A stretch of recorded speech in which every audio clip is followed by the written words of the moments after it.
الله عليكم ورحمة الله وبركاته walaashina sacdiida haroodi wada muuqaal kale cusub fadlan hadaa ku cusubtaa janaalka subscribe saar gambareelka fursi muuqaal waliba aan soo gelin oo kuu soo dhaco una share garay asxaabtaada aad iyo aad ama sidee kusoo dhawaada muuqaal cusub soo maanta waxaan sameynaynaa rus bilaban ama bariis oo caano lagu karinayo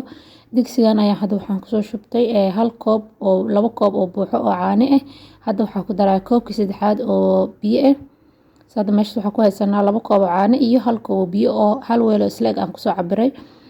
soo hadda caanaha marka ii soo karkaraan waxaa ku darayaa bariis aan soo dhaqay bariiska isticmaala waa bariis cadaha caadiga oo yariiriska oo kuskuska ah soo si fiican u dhaqaysa ilaa biyihiisa ay cadaan ay noqdaan oo si fiican wasaqda dhan uga baxdo bariiskana waxaan kusoo cabiray koobkii hadda caanaha aan ku cabirayo oo kaleeto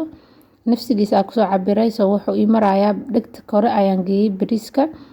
marka cabiraay soo hadda waxa sameynaa waa walaaqaya dab gaaban ayaa ku karinaya ilaa adinka 40 daqiiqo inaad karsida laga rabaa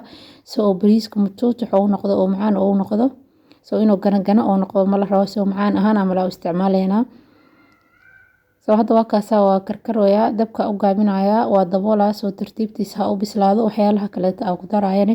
waa idin tusi doonaa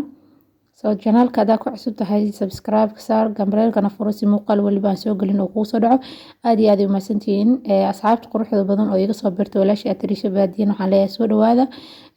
janaalkiina waa mininkiina waa soo dhawaada soo aad iyo aad u mahadsantihiin soo hadda waa kana bariiska markuu sidan oo soo bislaanayo waxaan ku darayaa 5 qaado camal oo sonkor ah 5 qaado ilaa 4 qaado inta adiga macaanka aad jeceshahay ayaa ku darsanaysaa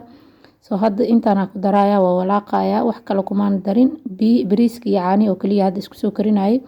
hadda waxa ku daraaya qaadada hadda sokorta ku soo cabir afkeeda oo wax yar oo vanilya ah soo intaas ku karinaya soo ujeedaan bariiska caani iyo bis ku karinay iyo biyaha hadda isku soo daray soo sidaas ayaa noqonaya ilaa waxa la oo tartiib oo karisid oo aad saayid dabka aad uga dheereenin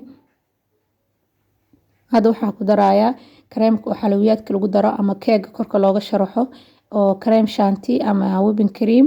mid qasan oo walbada ku jiro midka boodarkana waa isticmaali kartaa adoon waxba ku qasina inta toos ugu daraysaa weelka caano iyo biyo wax ma kuma soo qasaysid badalkana waa isticmaali kartaa warangada ayaa waxa isticmaalaysaa biyo qandac ku qasaysaa ama biyo ama caano ku qasaysaa soo kadib waa ku daraysaa soo hadda kareemkii ayaan si fiican ugu walaaqayaa dabkan uu gaabsan yahay hadaa rabtid vanilya waa ka dhaafi kartaa soo waxa sameynaya hadda wuu bislaaday bariiskii uu ii qaboobay waxyar kuleel yar ku jiro soo weelashi ayaa ku shubaya kadibna talaajada gelinaya soo saas quruxda badan oo ku soo baxaya kaliya wax kale uma dhimna hadda talaajada laga soo bixiyo cuno oo kaliya u dhiman soo waxaan idin leeyahay hadaa idin inta soo gaartay soo dhawaada